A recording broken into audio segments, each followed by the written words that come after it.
Maraming maraming salamat po sa equally beautiful and smart Ate Beng. Nagpapasalamat po ako sa Panginoon sa pagkakataon na binigay niya sa akin na maging speaker ngayong umaga. Thank you for this opportunity na maging speaker dahil Church Workers Appreciation Sunday ngayon. Sa palakpakan naman natin ang ating mga manggagawa. Actually, kahit walang title, kahit yung mga volunteers, mga church workers din yan. Sa palakpakan po natin sila at ang ating mga sarili. Okay. Ang ating po pag-aaralan ngayon ay sa buhay ni Gideon. So, yun po ang ating pag-aaralan at ang Bible text po natin ay matatagpuan sa Hukom chapter 6 verse 14. Sinabi sa kanya ni Yahweh, "Lumakad ka at gamitin mo ang buong lakas mo upang iligtas ang Israel mula sa Midianita. Ako mismo ang nagsusugo sa iyo." Tayo pong lahat ay manalangin. Mapagpalang Diyos sa aming Ama, maging kalugod-lugod nawa ang salita ng aking bibig at ang pagbubulay-bulay ng aming mga puso ay maging kalugod-lugod sa inyong paningin. Panginoon, na malaking bato namin, ang dalangin namin ngayon, ikaw ang maitaas, ang inyong pangalan, ang inyong mensahe lamang ang makita ng bawat isa. Sa pangalan ni Jesus. Amen. Ang mensahe po natin ay matatagpuan sa Judges chapter 6 to 7. Pero mahaba po siya. So, ikikwento ko na lang sa inyo. Nag-umpisa po ang kwento ng panahon ni Gideon na nagkasala na naman ng mga Israelita. So, nagkasala sila, sumamba sila sa Diyos-Diyosan. Dahil dito, hinayaan sila ni Yahweh ng ating Diyos na masakop ng mga Midianites o ng mga Midianita sa loob ng 7 taon. And for that period of time, ang ginawa ng mga Israelita, nagtago sila.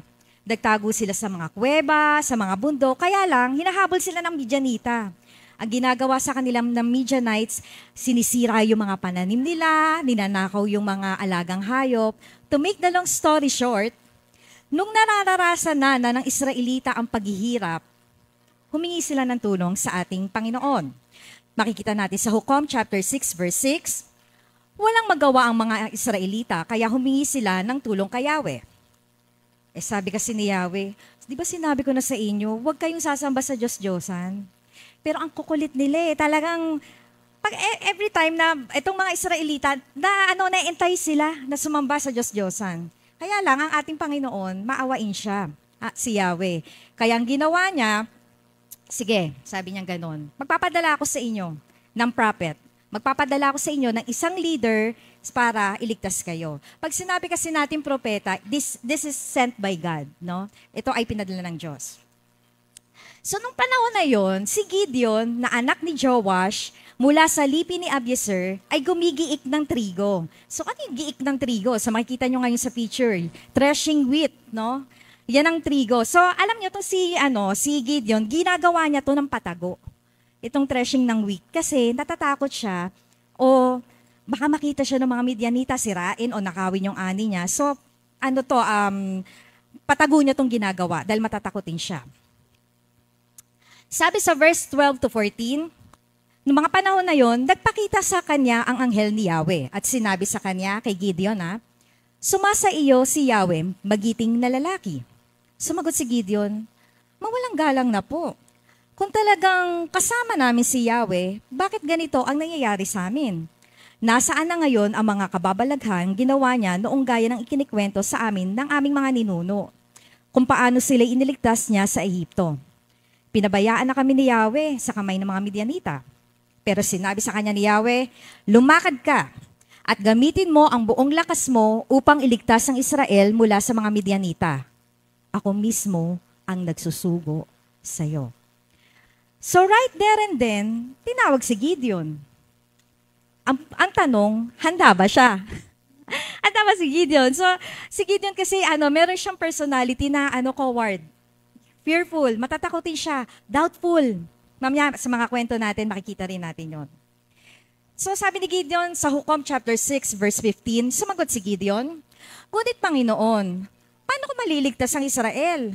Ang aming angkan ang pinakamahina sa lipi ni Maneses, at ako naman ang pinakahamak sa pamilya namin. Sinabi sa kanya ni Yahweh, makakaya mo ito sapagkat tutulungan kita.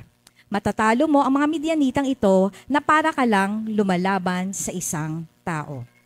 So tinawag si Gideon for a specific task na iligtas ang Israel.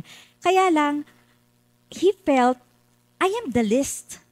Ako yung pinakaaba sa angka namin. Ang angka namin o pamilya namin, pinakamaliit. Pinakamahina.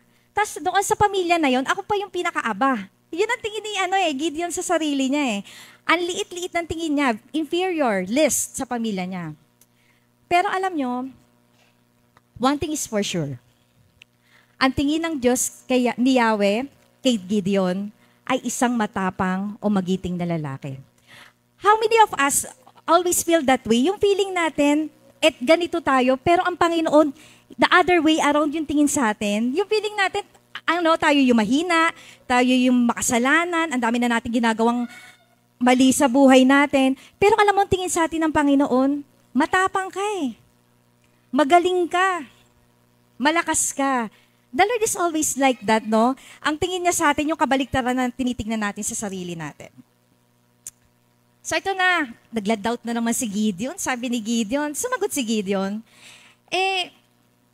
kung ako po talaga ang kalugod-lugod sa inyo, bigyan niyo ako ng palatandaan. So mahilig siya humingi ng sign. Na kayo talaga nag-uutos sa akin. So wag muna po kayong umalis ha. Hainan ko kayo ng pagkaing handog. Hihintayin kita, sagot ni Yahweh. So, ang ginawa ni Gideon, nag-offer siya sa Panginoon. Nag-offer siya ng kambing, ng tinapay, tapos nilagay niya sa isang palayok at saka sa isang basket. So, after that, nasunog yung hinain niyang offering. Alam niyo na feel ni Gideon, natakot na naman siya. Sabi niya, naku, nakita ko ang Diyos, mamamatay ako. Kasi during that time, we cannot, kahit naman hanggang ngayon, hindi naman talaga nakikita ang Diyos.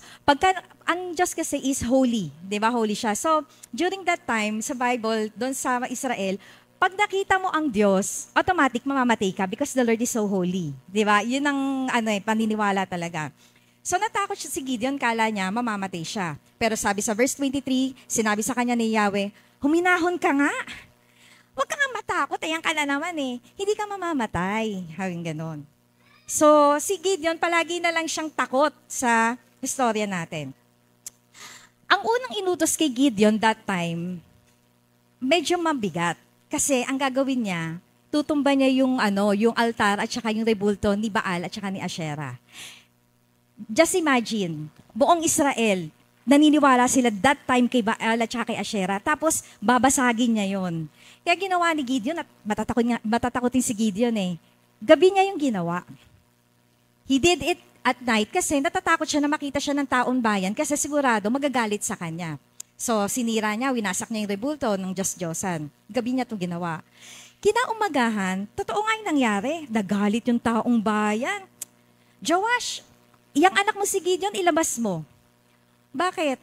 Alam mo bang ginawa? Yung altar ni Baal at saka yung rebulto ni Asherah, pinagputol-putol, winasak, papatayin namin yan. Papatayin namin yan, si Gideon.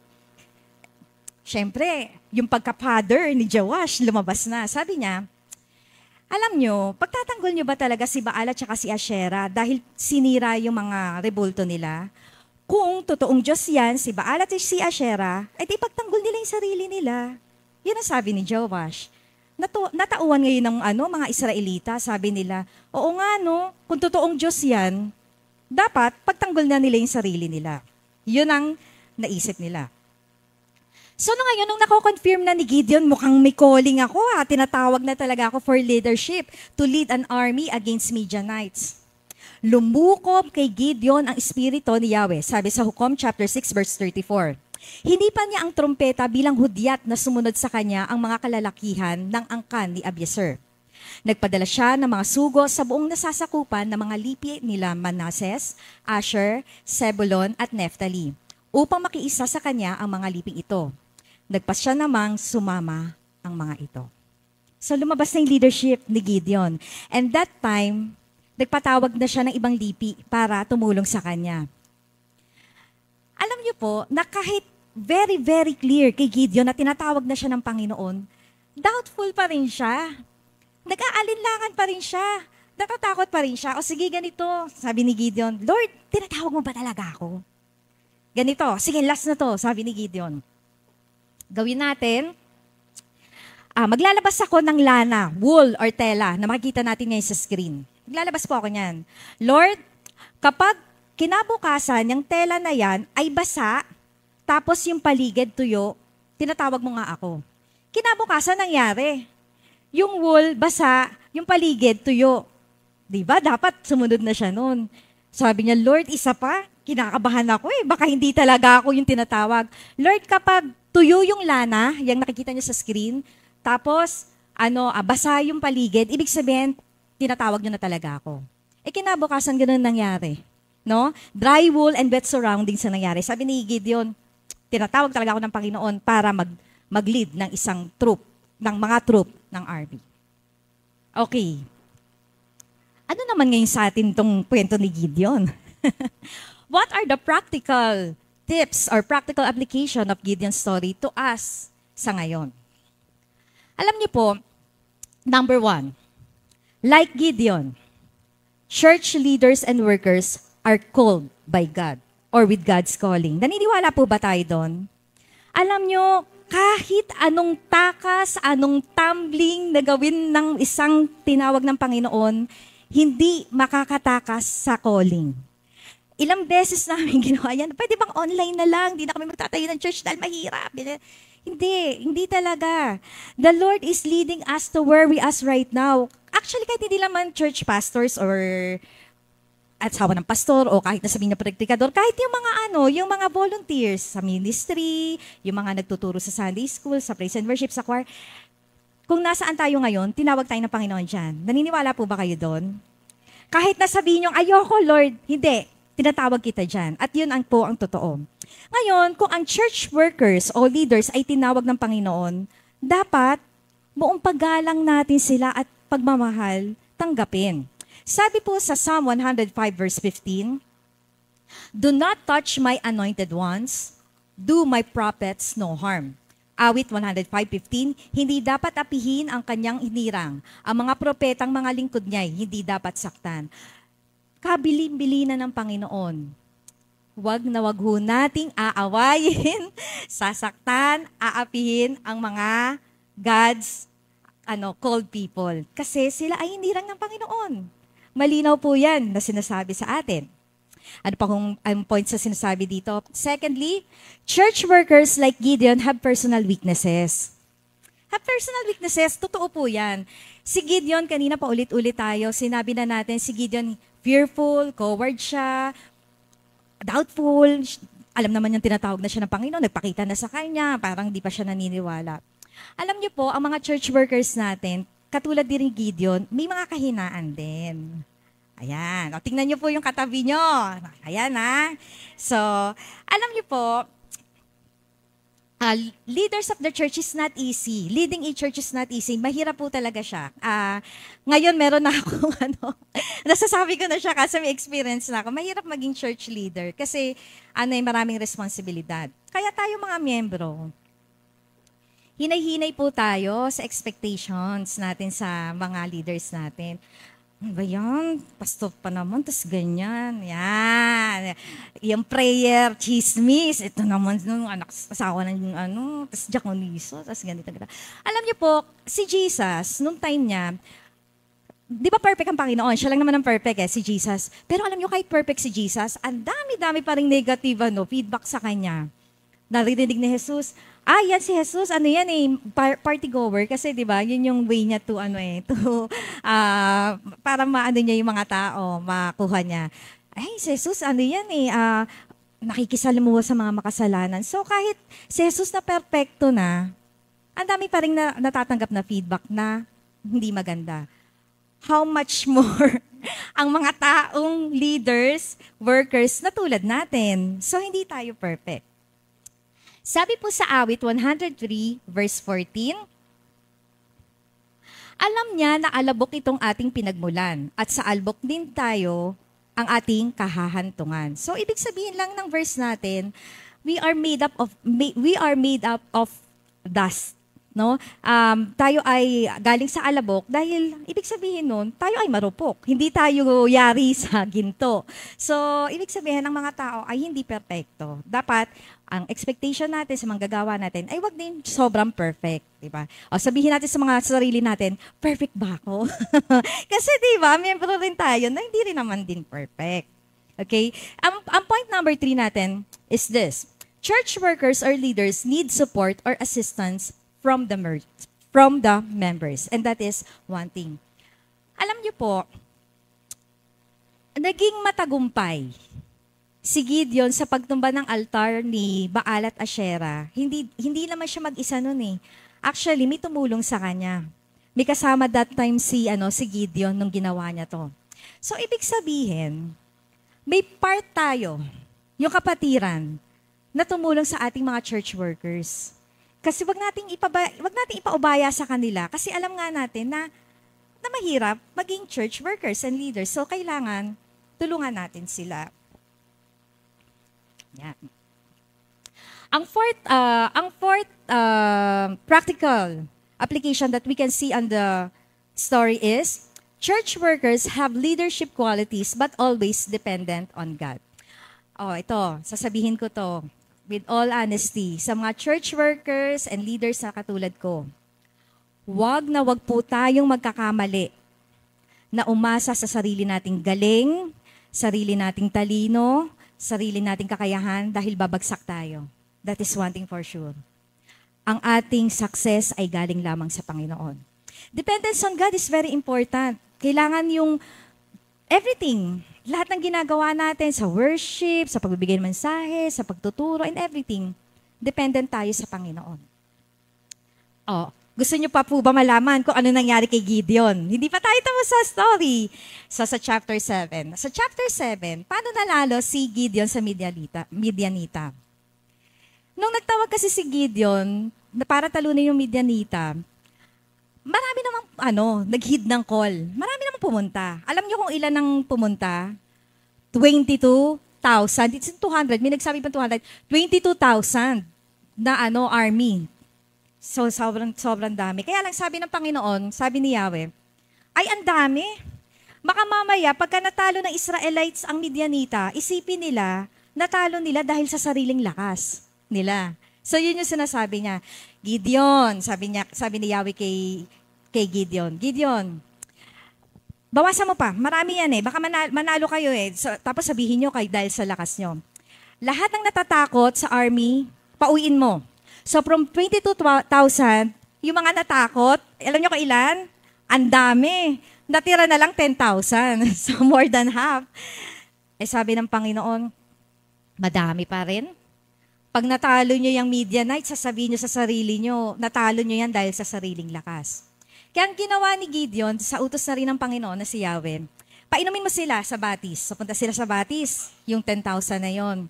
Pagdating nila sa batis, merong mga uminom ng tubig, na sumalok ng tubig, at saka meron ding uminom na nakadapa na parang aso, uminom na parang aso. Yon. O ganito, Gideon, sabi ng Panginoon kay Gideon. Ganito, Gideon, lahat ng umiinom ng tubig na sumalok, yun lang ang isama mo. Lord talaga? Mas marami yung parang asong uminom. Hindi, yun lang. Alam niyo kung ilan lang ang natira na sumalok ng tubig is, tama ang ating Sunday school teacher, 300. So just imagine, from 22,000, naging 10,000, kanyang 300 na lang. Kaya lang talagang, yun ang gusto ng Panginoon para sa kapurihan niya, tinawag niya ito. So ano naman tong ibig sabihin nito sa atin? You know what? After the long story, to make the long story short, nanalo sila. Nanalo sila from the hands of Midianites, itong 300 na to, sa pangunguna ni Gideon. The number 5 point in our discussion this morning, church workers and leaders are meant to succeed. Sige, ulitin po natin sabay-sabay tayo. Church workers and leaders are meant to succeed. Mga kapatid, this is one reality of life. Tumulong man tayo o hindi sa mga church workers or leaders natin, pagtatagumpayin sila ng Panginoon. Amen po ba? Mangyayari yun. Alam niyo kung bakit? Kasama nila ang Panginoon eh. Kaya, tumulong man tayo sa kanila, magtatagumpay sila.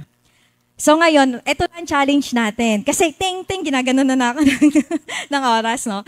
Ito pa ang challenge natin, mga members ng Gagalangin Unida Church. Sino po tayo ngayon dito? Sino tayo? Tayo ba yung sa 22,000 na members, tayo ba yung umalis na 10,000 kasi natakot tayo mag-volunteer sa church? Tayo ba yon? O tayo yung 300 nakasama ng mga church leaders natin na makakatulong sa mga gawain sa evangelism, discipleship, ministry, fellowship? Tayo kaya yon? Magsabi nga ng amen yung mga gusto makasama sa 300? Amen! Pwede tayo kasing gamitin ng Panginoon sa iba't ibang ministeryo niya. Sabi nga sa Matthew 22 verse 14, sinabi ni Jesus, "Marami ang tinawag, ngunit kakaunti ang pinili. Many are called, but few are chosen." Alam niyo kung bakit few are chosen? Kasi konti lang ang willing mag-serve. Konti lang ang willing tumulong. Ang mga miyembro po natin dito sa Gagalangin and even sa other church po, pwede tayong gamitin ng Panginoon in different ways. So number 1, pwede tayo sa prayer and encouragement. How many of us, wag na tayo magturoan, how many of us, let's have personal reflection, can really say in his or her heart na, ako pinagpipray ko talaga ang mga workers namin. Ako talaga nagiging encourager ako sa mga workers namin. Dapat po, meron tayong part doon. Ito pa, mabigat pero totoo. Alam niyo po, doon sa Hebrew word, may tinatawag na avoda. Pag sinabi niyong avoda, ang ibig sabihin nito, work and worship. Our hands that we use to lift up in worship are the same hands that we use in our work. Ano pong ibig sabihin nun? Ang ibig pong sabihin nito, giving is also an act of worship. Giving is also an act of worship. Financially, ang financial provision po ng church ay kailangan. Why? Gusto natin maging sustainable ang mga activities dito, ang mga worship na ginagawa natin. Malaki ang church operational expenses. Malaki po. Ilaw, tubig, love gifts sa mga workers. At sa case po namin, we are having rentals ng lugar. So talagang meron talagang cost. Pwede tayong gamitin ng Panginoon dun.